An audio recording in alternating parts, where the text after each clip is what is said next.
In this last lesson of 2.3, we'll be learning about keystone species.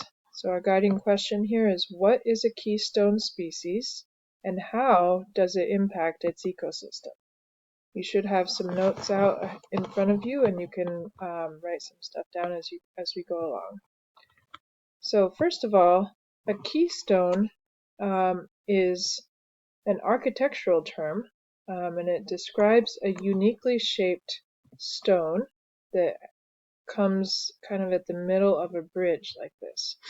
Now it's shaped differently from every other block here, every other stone.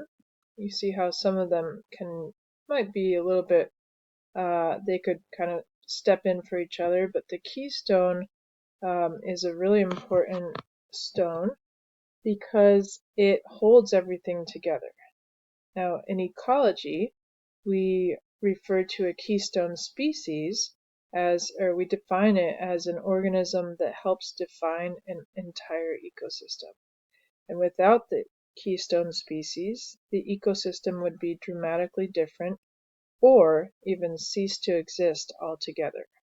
Okay, so these keystone species are holding things together. Okay, they are making room for other species. They are providing food for some species, maybe some habitat. Okay. One unique thing about keystone species is that they have low functional redundancy. Now, this is a very big word. Function is, as you know, is what kind of role you play. What kind of work do you do? My function in the classroom as a teacher, your function in the classroom as a student. Our functions in society could be overlapping, right?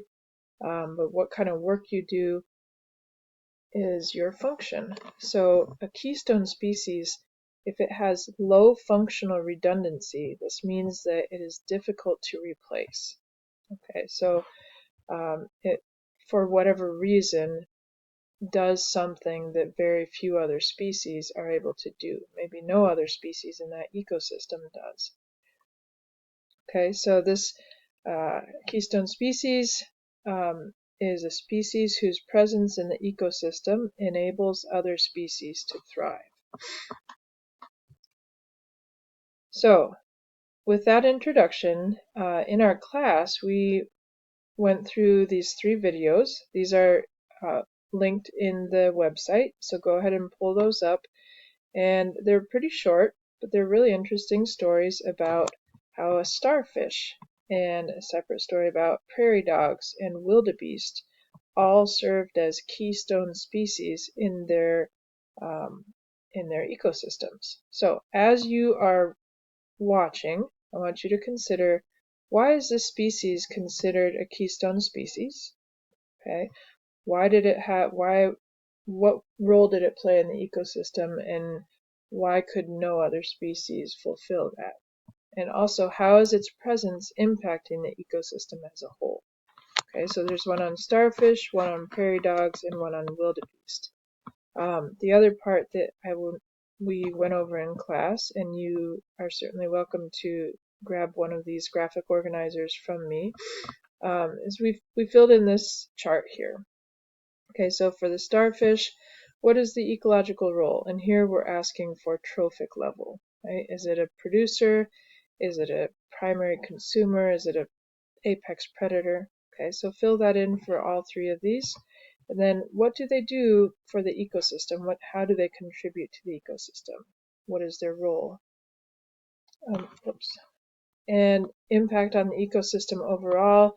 Obviously, what each species contributes has trickle-down effects, right? We talked about trophic cascades, and this could be part of the impact on the ecosystem overall. And then finally, why is the starfish, why is the wildebeest, why is a prairie dog considered a keystone species? So in class, we filled these out together, and this would be a really good activity for you to do after watching these really phenomenal videos of these keystone species. Okay, so we have the starfish, These are actually apex predators. I'm kind of giving away the trophic level here, but there you have it. There's the starfish, and then the prairie dogs. These are primarily herbivores, so it doesn't necessarily mean that they are in a particular trophic level for them to be a keystone species. And the wildebeests were also herbivores. Okay, even amongst the herbivores, they were bringing different things to the ecosystem. So you'll just have to watch those videos and be amazed and write some things down. Okay.